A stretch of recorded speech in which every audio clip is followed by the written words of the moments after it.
Hi, I'm Ross Ramsey. I'm the executive editor of the Texas Tribune. I'm a former board member of the Freedom of Information Foundation. They found a better replacement in Emily Ramshaw, and I got some quarterly meetings off. It's always good to get out of a meeting.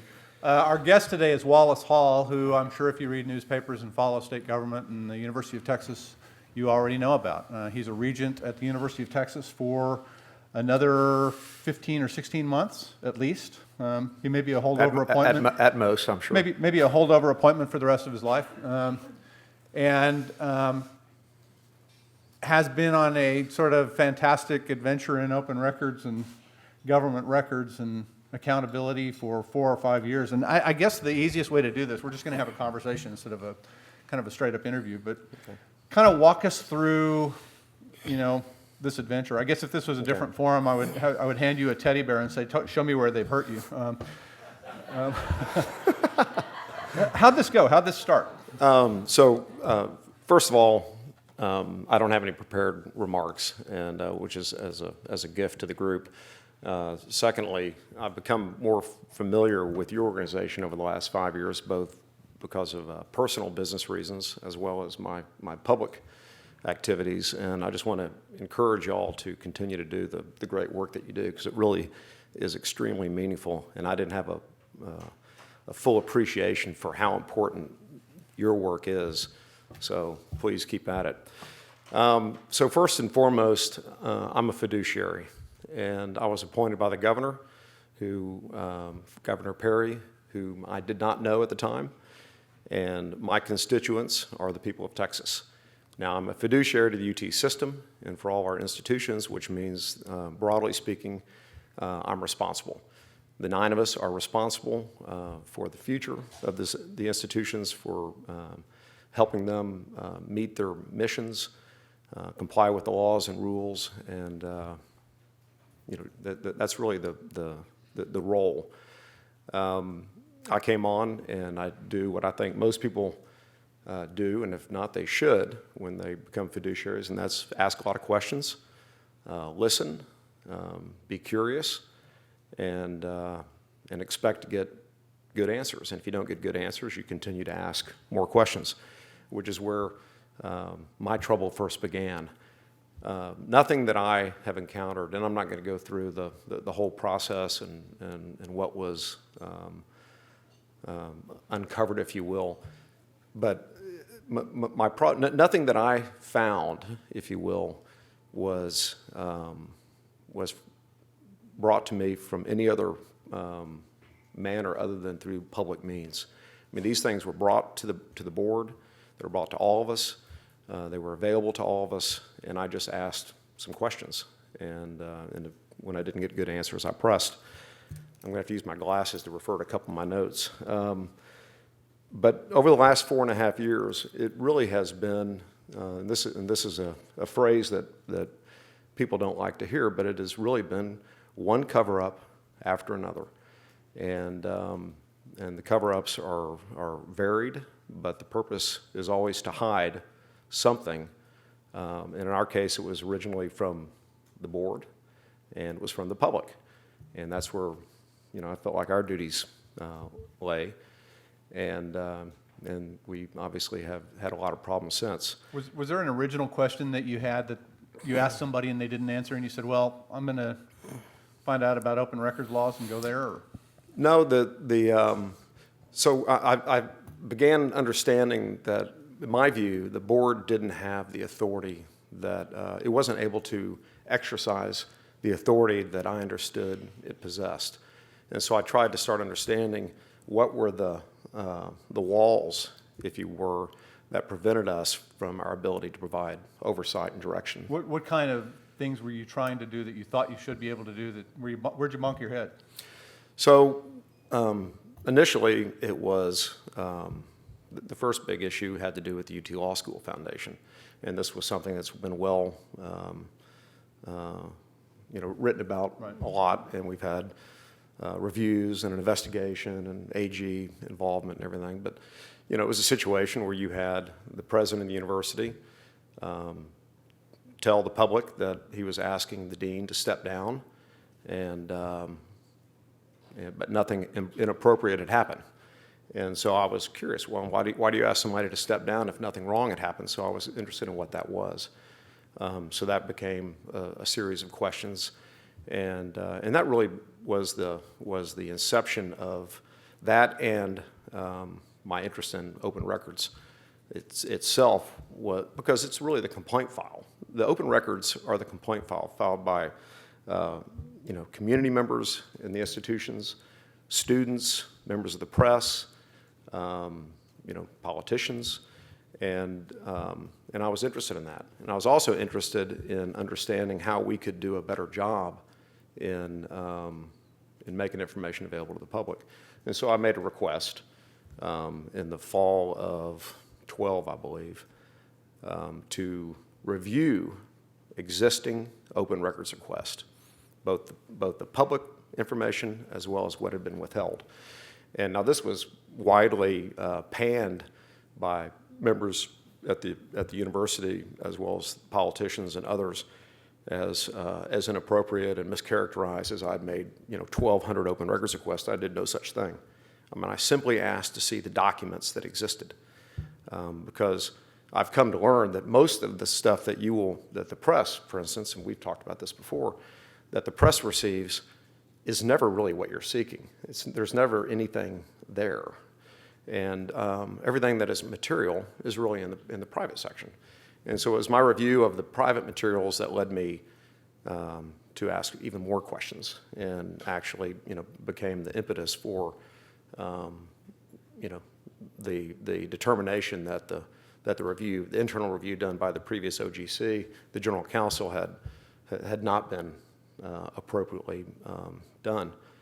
And so that was really the inception. But I've learned a huge amount on how agencies, at least our agency, deals with it, and the challenges for the public to get the information they deserve, and for the agencies to handle what can be a very arcane set of rules, if you will. So the Law Foundation questions kind of started this. I guess the other big tent pole, I may be skipping something, the other big tent pole was admissions at the flagship university itself, where the 10% rule makes it more difficult than in most places to get in. Right. So, but it was all part of the same review. I mean, I had, the university was now providing rolling production, if you will. I'd get a couple months at a pop, and I'd go in and I'd read through them. I'd go sit in a windowless room up in the system, and I'd read through the documents. And you do it long enough, and you can get through them pretty quick, and you can understand what is of a material nature and what is not. Probably half the open records requests are not of a material nature in any respect as they relate to students about their information. Then there's a whole chunk, everybody's asking for the same contract for the athletic, for an athletic coach.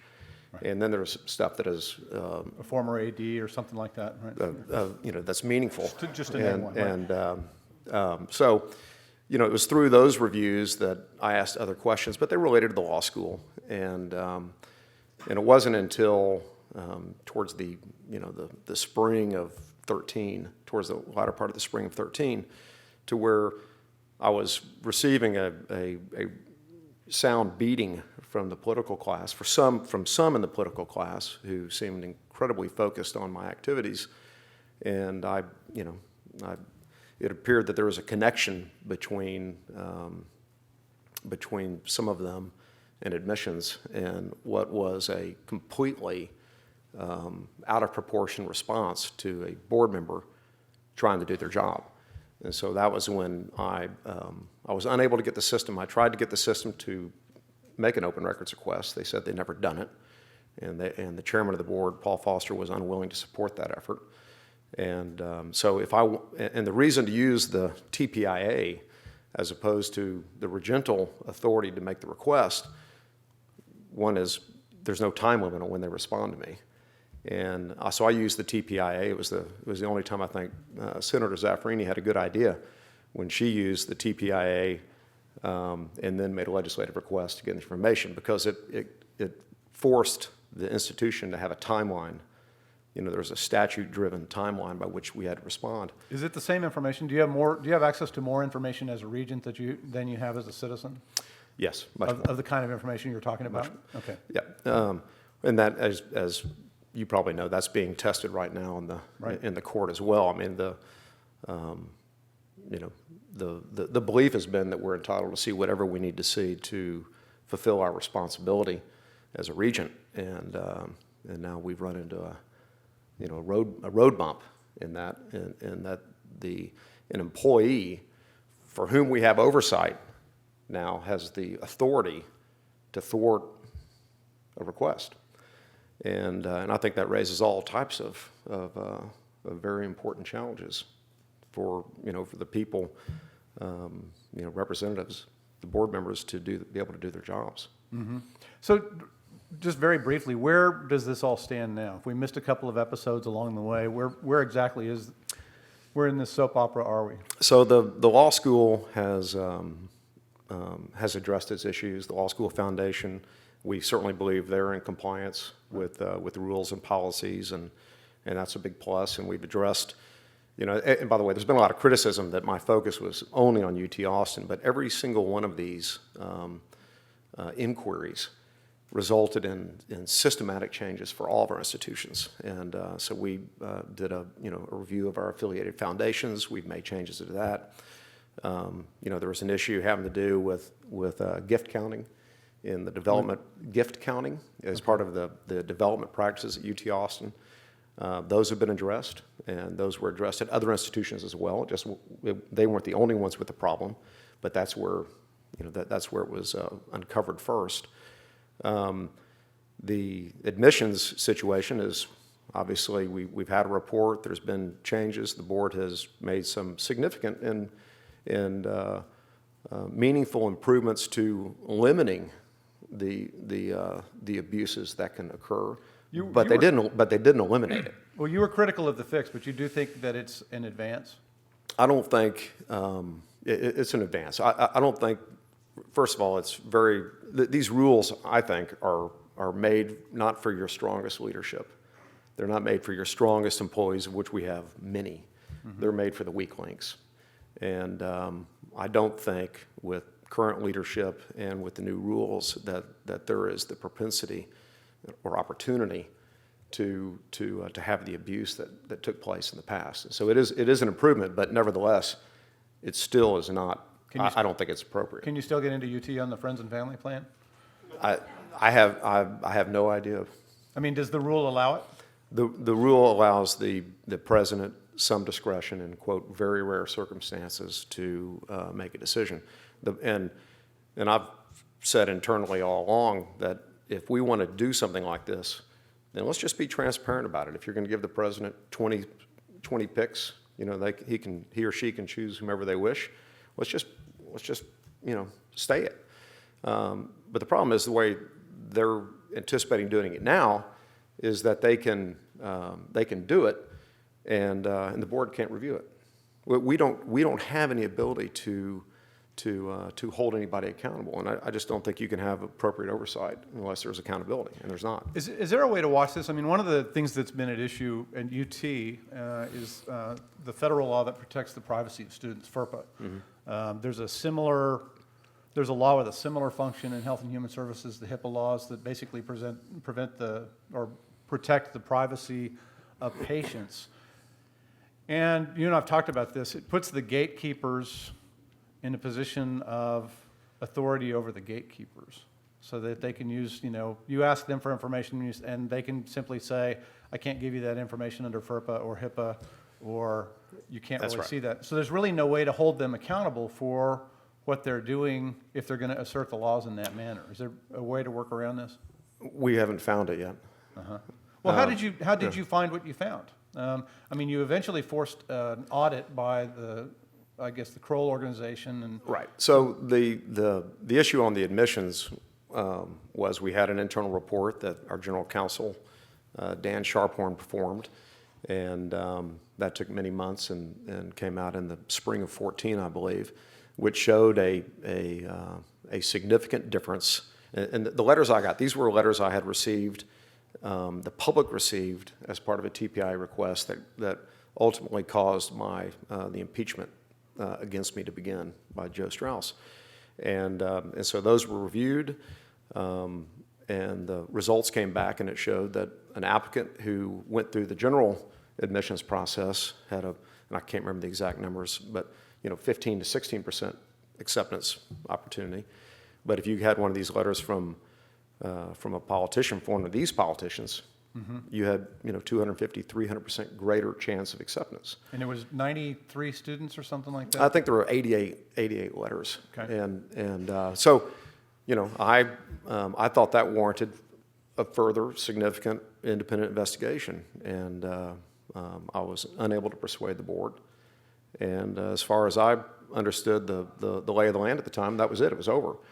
The only thing that changed was that there was enough press. This is, one of the strong roles of the press. There was enough press about what was going on, both what people were alleging and what people were saying did not happen, that caused one person to come forward and to meet with the chancellor, Francisco Figueroa, Dr. Figueroa, and say, well, Somebody inside the system came. somebody who had specific knowledge and said, no, this is bad, and here's what it is. I never spoke with the person and was not a participant, and to Dr. Figueroa's credit, he said, I have to have this investigated, and that's how Kroll was brought in. Kroll came back with their report. Dr. Figueroa had moved on to go back to pediatric liver transplant. Apparently there's less pressure over there. He just thinks it's easy. Death, right? He thinks it's easy now, just being in surgery 18 hours a day versus his old job. And so the report came in, and I read it. Everybody read it. And a couple days after it came in, a decision was made by the new chancellor that there was no repercussions to those involved. And he was impaneled a blue ribbon panel to look at it. But from a board's perspective, we never talked about it publicly. We never talked about what it meant, the abuses, what was found, what we think we should do about it. We never had an opportunity to answer questions or ask questions from Kroll investigators. We never saw any of the materials that they used. And the problem is that in this circumstance, you have one member of the system, one employee of the system, who was involved in the initial review that found that there was a causation, not just correlation, but causation between admissions and the politicians, and became the sole decider on what the investigators got to go look at. The employee was The general counsel, Okay. general counsel's office, and and I think that's so I was curious. I'd like to know what else was brought up. What other concerns were raised through the 60 interviews? This touches so many different aspects of what we do, and if there are other known but now unknown to us risk to our integrity and our mission, then shame on me for not asking. So I asked, and now I've been told that I'm not able to see any of that material. So is this generally encouraging other appointees and regents to do this sort of thing, or has this generally been chilling to them? This experience, watching the Wallace Hall experience, have others said, I really ought to be asking more questions of the agency I'm overlooking or of the university system I'm overlooking, or have they been, I'm not going to get my fingers burned like that? I've had a remarkable number of unsolicited contacts from people not only in Texas, not necessarily involved in higher ed, but in a variety of public institutions, if you will, organizations, and across the nation, that have told me they're very motivated to try to try to fix the things that they've seen, but have been stymied or intimidated from pursuing. And so that I'm encouraged by that. But as it relates to our board, I can't say that it's stimulated any further questions. If anything, it's chilled the board from any serious inquiry or curiosity. Have the repercussions stopped? I mean, you went through this impeachment. The House issued a report. You didn't get impeached. You got a Harry Potter experience. You're the boy who lived, right? And a little mark on your forehead, right? So you lived through that. So is that the end of the official repercussion, or how's that? As I sat on with Evan Smith at the Tribune a couple of years ago, and I said, I don't have any, I can choose my actions, I can't choose the consequences, and I don't know of anything else that's currently ongoing, but there continue to be, there's an article probably that's going to come out this weekend in a major Texas paper that is, I'm concerned, targets my personal business and my integrity, and we'll see. We'll see what kind of job they do, but it's a, so it's still out there. And my accusations against some of the politicians, against specifically House Speaker Strauss and some of his lieutenants, have been growing sharper, and I wouldn't doubt some repercussions from that.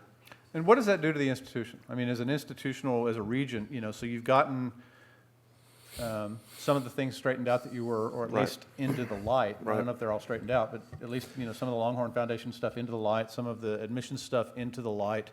Well, while it's uncomfortable, it's long overdue. I mean, we brought increased transparency to the procurement process, which was we picked up on procurement issues, on no bid contracts and conflicts of interest prior to the HHS issue. We've dealt in some manner with admissions. We've dealt with gift counting. We've dealt with our foundations. And I've spent a fair amount of time on how we improve our compliance with the TPIA. So, and these things have spread out across institutions. So I think we've seen significant improvement, but I will admit it's been uncomfortable, but it's necessary. Yeah. As a practical matter, how much of what you've been able to do as a regent with this kind of information is possible for regular people? I mean, you have some things you can get as a regent that we can't get outside. How much of what you found out is possible just from outside with the right request? Almost none. Almost none. Now, when I say almost none, that's because the way the system works, not because that's the way it should work. Can you talk about that? Yeah, sure. And I think we've spoken about this before too. The odds of an individual requester, a member of the press, interested party, making a request and getting, now it's easy if you want to get a contract. As long as it's not the winning bid on a contract, you can't get that apparently, but somebody's employment contract you can get. If it's something else, I mean, I've gone through enough files now to understand the different methods by which an agency can make it very difficult. I mean, and it is extremely difficult. And the problem is on the front end, the agency either has a culture that the public deserves everything. We're going to bend over backwards to give it to them, and we're going to withhold a few things, and those should be very rare, and they should be a subject for strong internal conversations, or we're going to turn it over to our legal department, and it's at the low end of the importance for them, and they do what they do, which is defend and protect, so there's all these different ways that you're going to be thwarted. Where would you put UT on the spectrum? UT Austin? Well, the system. Or UT Austin? Yeah, I haven't spent. I've spent almost no time because I got knocked off the rail. But originally I was going to be looking at some of the health institutions too, and I haven't spent any time on them. And most of my time has been spent in the files at UT Austin. But I'm not satisfied at all that we do a good job. And I can go through and give you some of the ways in which you won't get what Sure. what you ask for. Some of them are obvious, and you've all seen it, but they will take all the legal arguments and they'll throw them up to the AG. The first thing they do is they take the 10-day rule and they notice the AG that they're going to try to withhold something, and then it's a reasonable period of time before they have to respond. That it's not set in time, it's not set in stone, and then it's deliberative process, it's attorney-client, it's all these different legal arguments, and that's a problem. And then they do what I call wallet whip you. They're going to come back and there was a report by John Cassidy at Watchdog who made a request for the Kroll information, And I think the quote, and he wrote about it, I think the quote was, Texas was going to charge him $38,000 or $39,000. It was going to be $17,000 just to review it. Well, you know, the affidavit that Watchdog provided in the process showed that, you know, from somebody who's in the business of doing it, says $750 is what he would charge. You know, that's a pretty significant discrepancy. And it's not lost on the agencies that the press doesn't have the money or the time to fight these things, to fight all of them that need to be fought. And by then, by the time you get anything, the story's stale anyway. Right. And you know, but there's internal problems. I mean, it's how wide a net does an agency cast the question? You know, request comes in, and who decides what departments receive the request? Who inside the departments receive the request? And then I've seen the actual request be altered. You know, your request might say, I want this. I'm interested in finding information about A or B. And then without you recognizing it, they've changed it to A and B. Mm-hmm. Well, A and B doesn't give you what you were looking for. Right. And you know, so there's just, this is the way it works, and it's a fundamental lack of leadership from the top that says we will be, you know, not only fully compliant with the law, but we're going to go above and beyond. You know, we're going to be open because this stuff belongs to the people, and that just doesn't exist right now. Mm-hmm. Mm-hmm. How would you change the law, or would you change practice? Do you find the problem here mostly in the open information laws or in the open information practice? Both. How would you change the law? You know, I think the 10 days is too short. I think it would be better maybe to lengthen the initial response process, but make it, you know, that's the day they have to make their argument, okay? Because that would speed things up. The other thing that I think is important, you know, and I refer to the federal situation of, you know, Hillary Clinton's emails. You know, what's confidential, what's not. You know, something I've thought about is, you know, these things, these documents as they're being created, if there's something that is going to be withheld, it should say it right when it's created. It gives the people involved, gives me the chance to say, this is not, you know, confidential. Tell me why. Prove it to me. You basically classify it or don't classify it. Right, and so then, so then there's a whole group of documents that are automatically in the public domain, and then there's things that you know, we've held back, and we know on the front end why. We've talked about it. There's a decision made. I think that would be a huge, you know, relief of burden. And the other one for us is, you know, I think the UT system, I think all of our higher ed systems have been allowed to operate unencumbered and with little oversight. And I have come to the conclusion that we certainly are incapable of properly investigating ourselves. Unencumbered and with little oversight. Talk about that a little bit. Well, I mean, there's a whole bunch of rules that I found in procurement, and there was another one recently, I'm trying to remember what it was, but that where we are exempt. Okay, procurement was one significant. You know, we're exempt from that. Senate Bill 20 is one of these things that we're, you know, fighting, you know, trying to figure out what to do. Mm-hmm. And you know, so I think we've been left alone, and I don't think we're capable of properly investigating ourselves. I think it's futile. And I believe that we need an inspector general that has the authority to, you know, to take whistleblower contacts, you know, board member complaints, and to properly investigate them and have the authority and the independence from both the political structure and the system to see these things through. And I think that would be a perfect place, you know, to manage the TPI responses.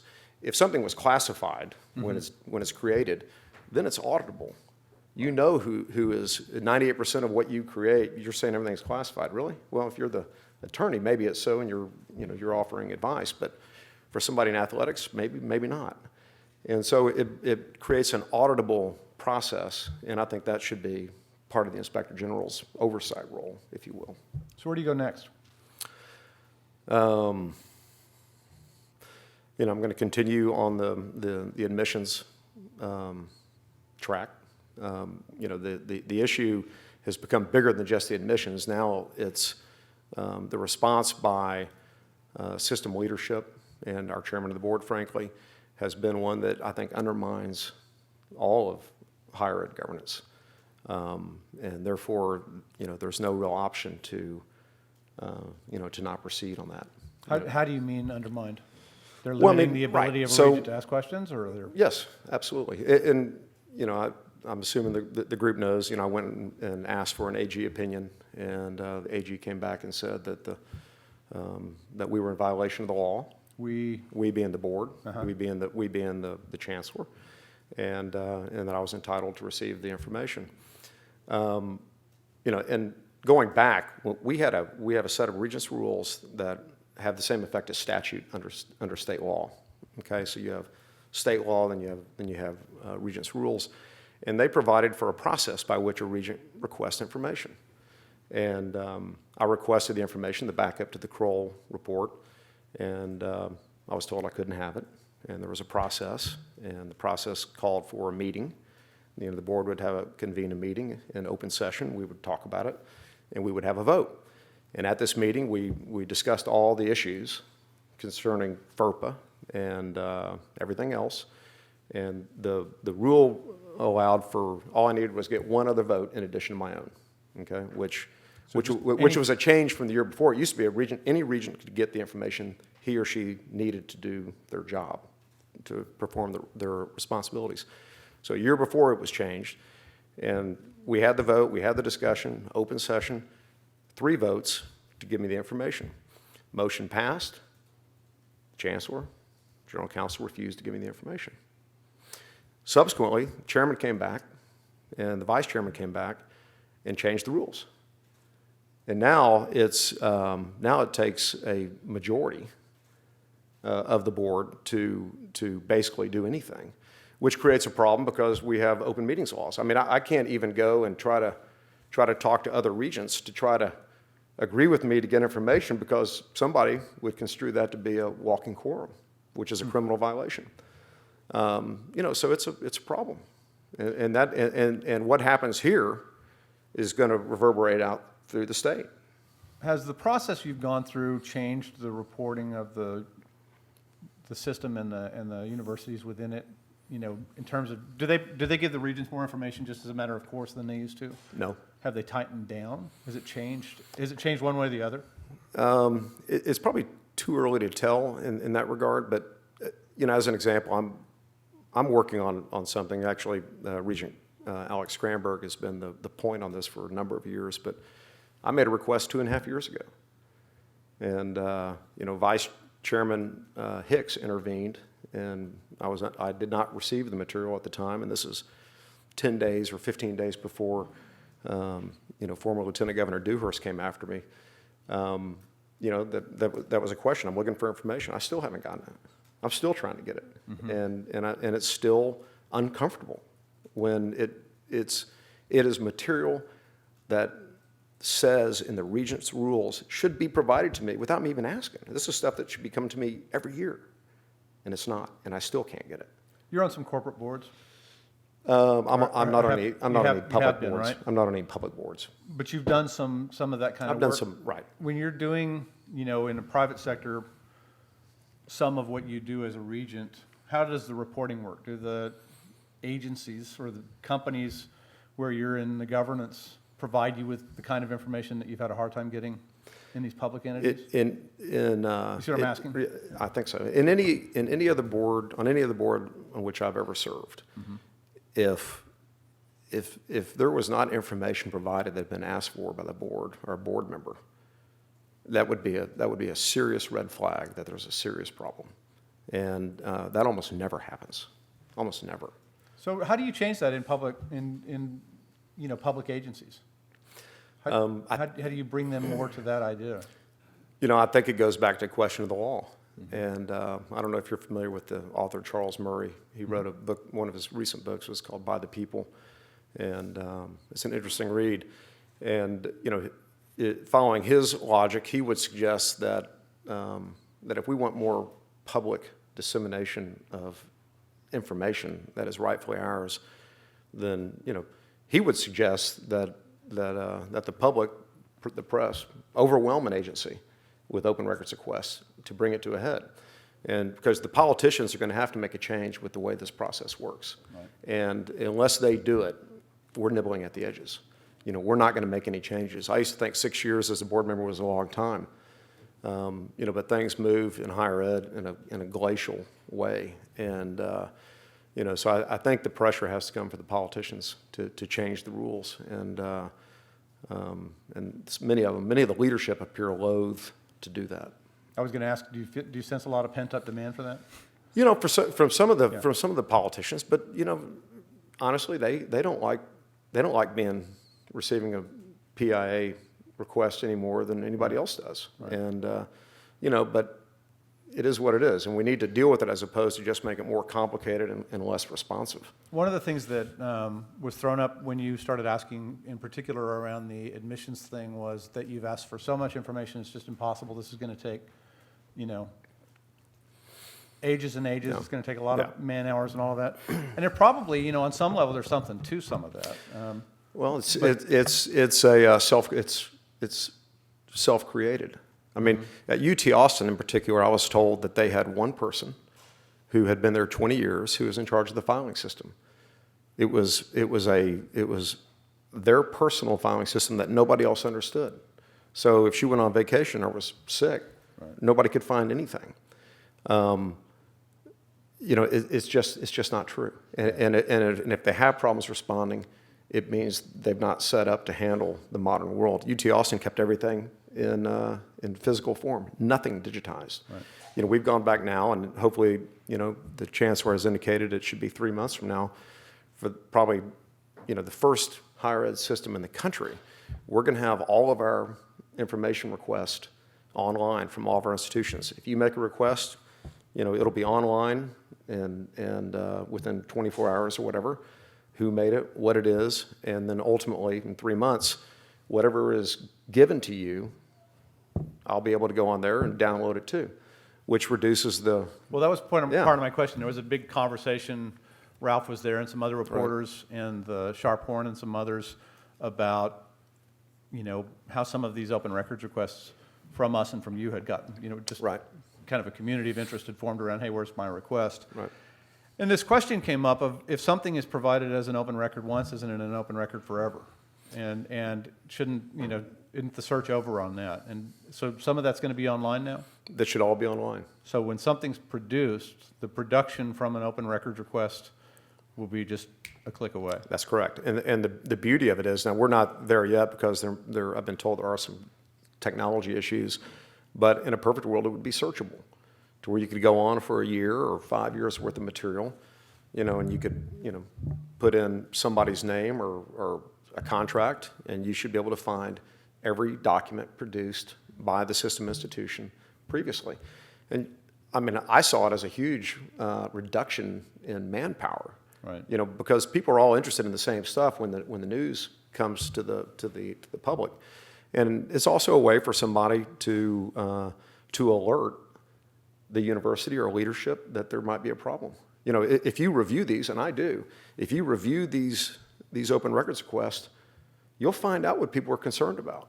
And if I were in leadership, I would have my legal department or somebody reviewing these also, looking for, you know, that's curious to me. Go tell me more. I mean, so it's a management tool. It should be used as a management tool. Let me come in another door for a minute. FERPA and HIPAA and some of these other things recognize that, you know, people do have privacy rights in these things. Have you found places where the open records, the records that are available either to you as a member of the public or a member of the regents actually do violate people's privacy? Are there some holes there? No, I don't believe so. I don't believe so. Okay. Is FERPA protecting things that aren't involved, that don't involve people's privacy? It's all in who. See, part of the problem is there's no accountability for the people who are redacting and withholding the documents. Right. I mean, there's nobody auditing or, you know, grading their work. And if I can't even review it, who can? I mean, the Attorney General can't even see FERPA. Okay, so there's nobody who has, you know, now. So I've been told now by the Chancellor and the General Counsel, there's nobody who has authority other than them. And that's not good governance. There's no way to have accountability or oversight under that situation. And I don't think that's what the state laws or federal laws intended. I wanted to ask you about the AG's office. If I ask for something of a state agency, it's pretty clear the AG is going to represent the state agency. If you ask for something of a state agency, do they represent you or do they represent the state agency? How's that gone? And you mean what I asked? I'm the Attorney General for the system. He's a regent. I'm the Attorney General for the... Well, the only thing they've reviewed that I've asked for were requests I made as a private citizen. Okay. And that was under AG Abbott. And I was given whatever I was given. I never took exception to that because for me it was a tool to force the agency to gather the information under state law, and then as a region I could go ask for the entirety of what was gathered, not just what was going to be given to me as a private citizen, as a public document, but the whole file. So I don't think the issue is really with the AG's office. It's all on our side of the table. Okay. If you had, if somebody just said, hell with it and gave you the keys, where would you go? I'd just continue to do what I'm doing. Do you have a roadmap of what you're going to try to do in your last year or so on the board? I'm focusing on the TPIA. I mean, I'm very eager to get these changes made and online and to assess how well we're doing. I'm going to continue to work. I have been meeting with members of the House and the Senate on the need for an Inspector General. I think that's critical. What's the reception? Favorable, but I haven't gone to the leadership that I know opposes me either. Talk about that for a minute. Why are they opposing you? What's your theory there? And when you say they, who are you talking about? I know you're talking about Strauss on some level. Yeah, on some level. I don't want to name specific names because I don't want anybody to draw a nexus between what I'm doing on admissions and a particular person that may or may not exist.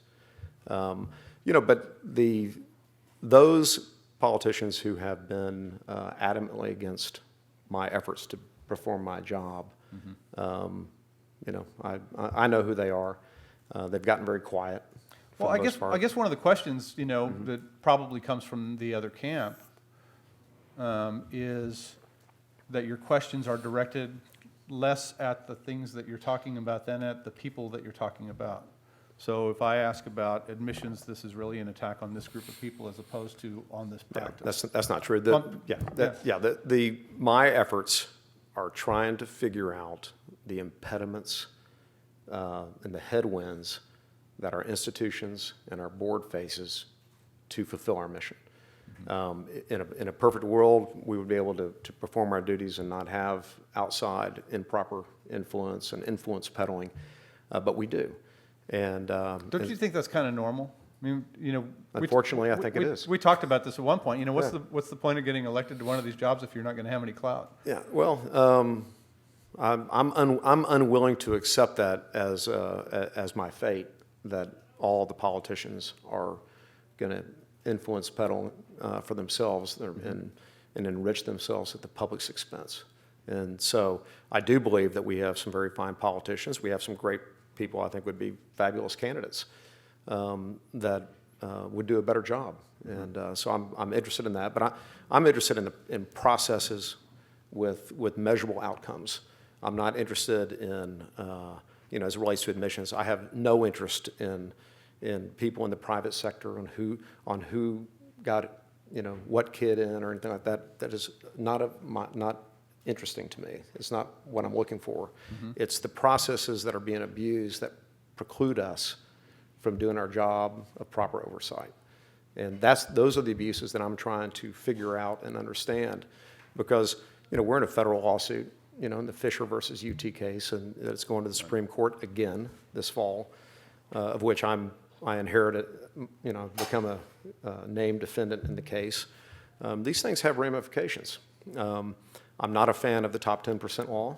I think that has created the top 10% law with the limitations on the size of UT Austin have created the supply-demand imbalance that created this problem in the first place. If we had more students, we wouldn't have the opportunity for Right, influence peddling if you had seats. openings, it wouldn't be a big deal. Right, it would be, or we had more, we just had a larger student body and used more modern means of getting our kids educated and faster with better quality. So those things are important. I mean, those are bottom line issues. They should be bottom line issues for this board. Do you find at that level, talking about it in that way, that the other regions tend to agree with you? A couple. Uh-huh. We don't have a whole lot of conversations. I mean, you can watch the board meetings. There's just, Right. We don't talk about what should the size of the student body at UT Austin be. We don't talk about the top 10%. We don't talk about the Kroll report. We don't talk about the majority of the important issues. Yeah. And so it's tough to know. Let me ask you one more question, and I'm going to open it up to questions from them, so get ready Okay. with your questions.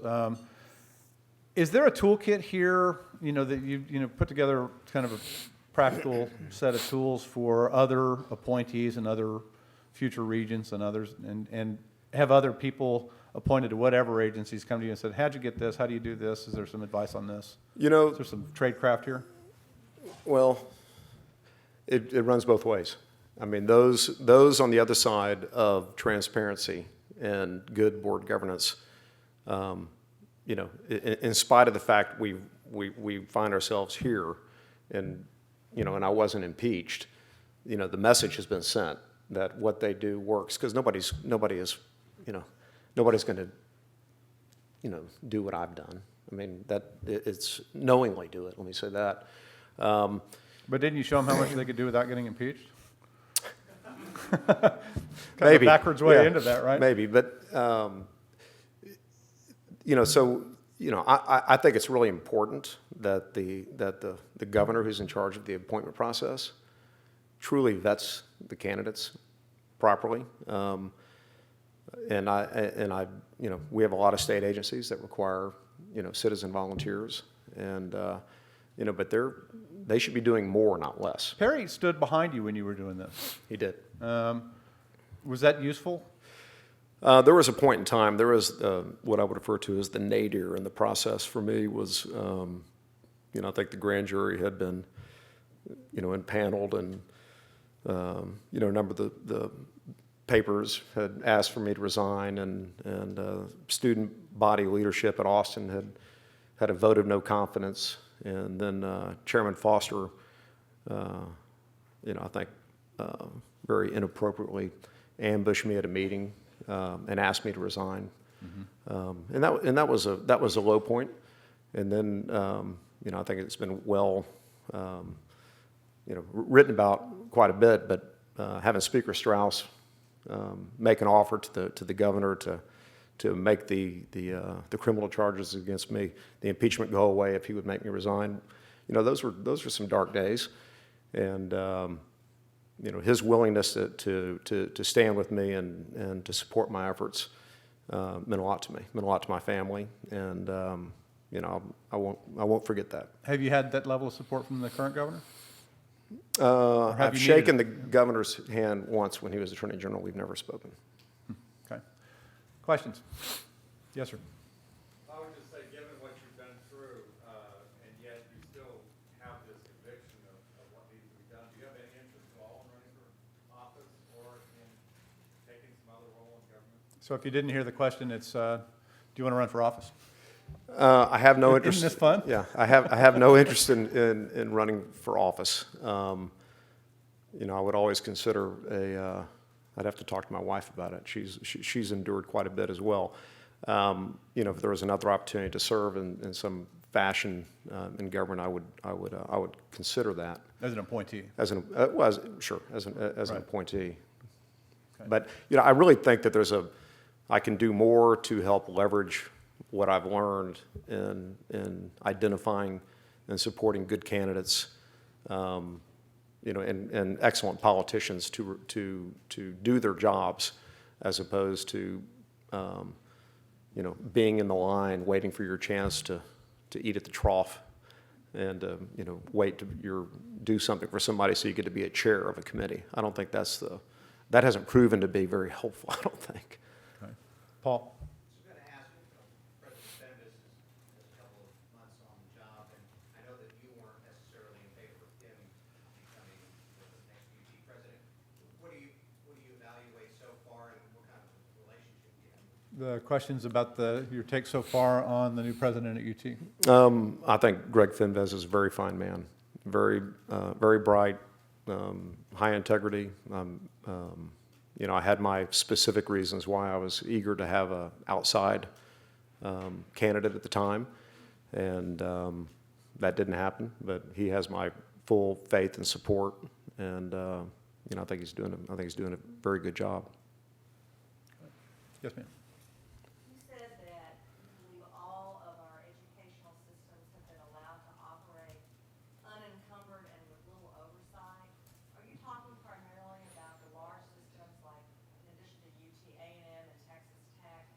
And would you favor having do you think it would be important for each one to have an inspector general or an inspector general for all major state institutional systems? So the question is about having an inspector general, as I understand it, an inspector general in each university system or one to oversee all of them? Right. And thank you for that question. And before I go on, if I didn't say it before, I always have to remind myself that I only speak for myself and not for the board and everything that I've said.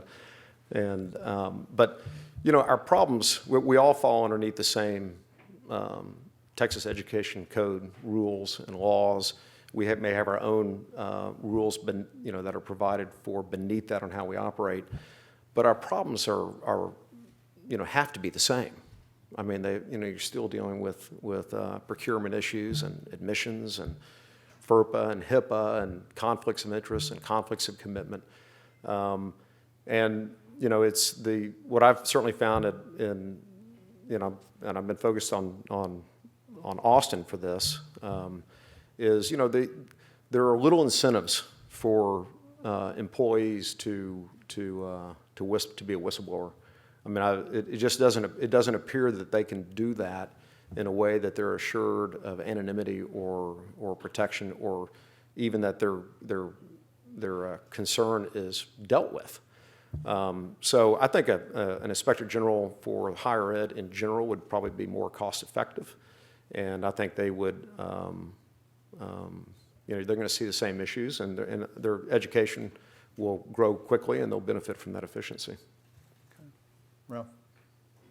How would you rate the Board of Regents' oversight of the permanent university fund and other endowment assets, as well as the West Texas lands? How would you rate if you didn't hear the question, how would you rate the Regents' oversight of PUF and university investments? I think UTIMCO does an excellent job. I think I think we have good oversight that we share with the Texas A&M Regents, and you can always take exception to returns over 1 year where they didn't do as well as somebody else, but that's the nature of the business. Our efforts recently that have been led by Alex Cranberg and Jeff Hildebrand on the West Texas lands, I think have been.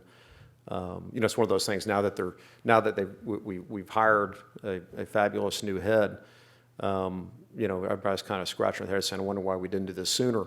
But I have great confidence that is going to be very, very well managed in the future, and I think it's probably been very well managed up to date.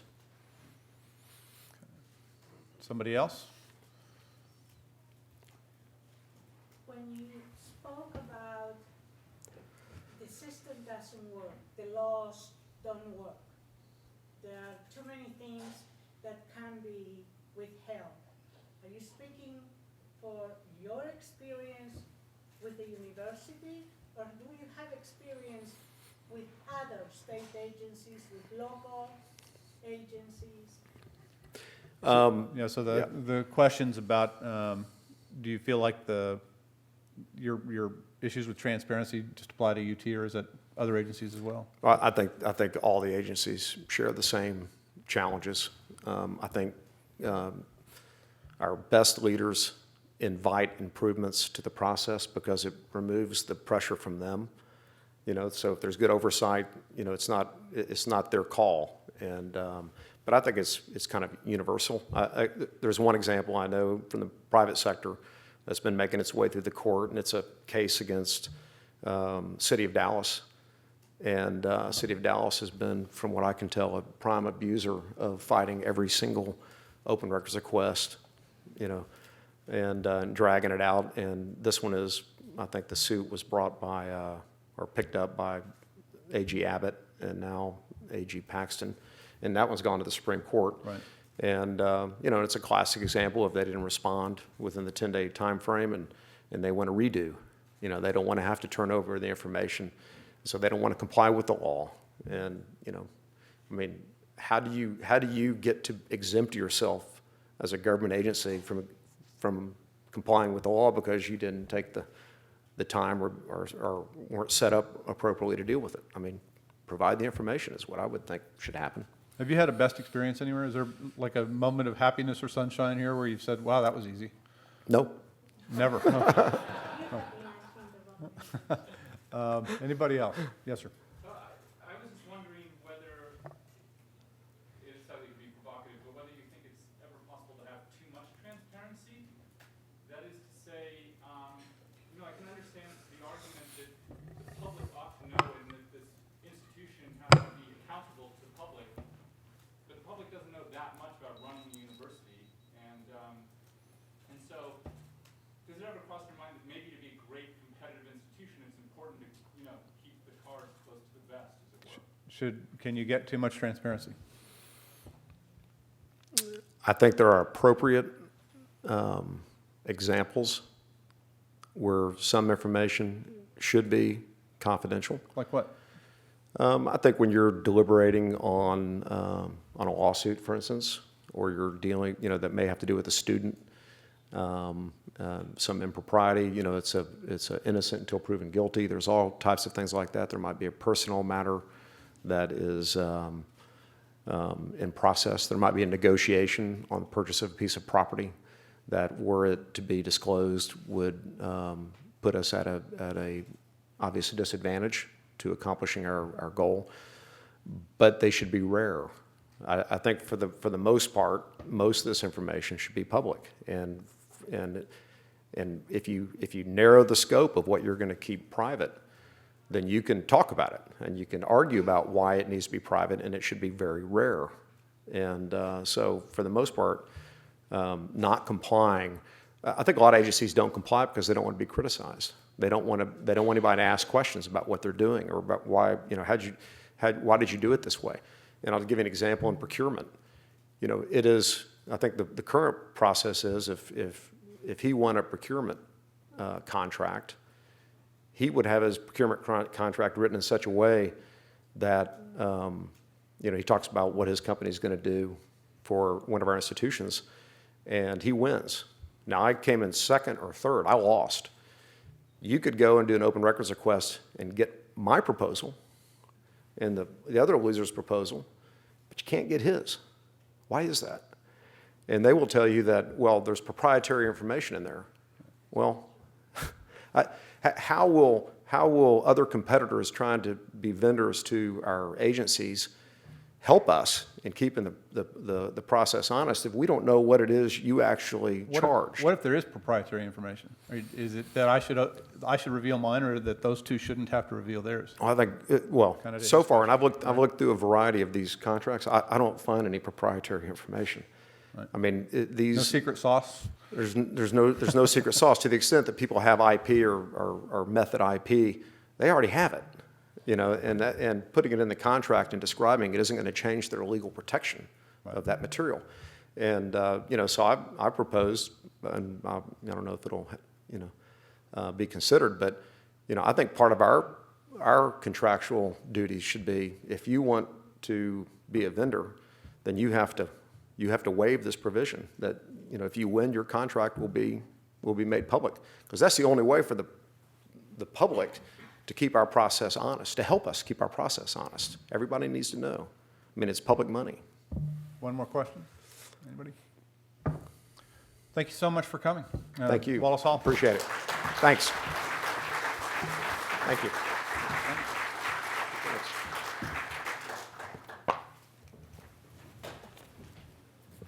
I think lunch is next, so I don't want to get between you and that.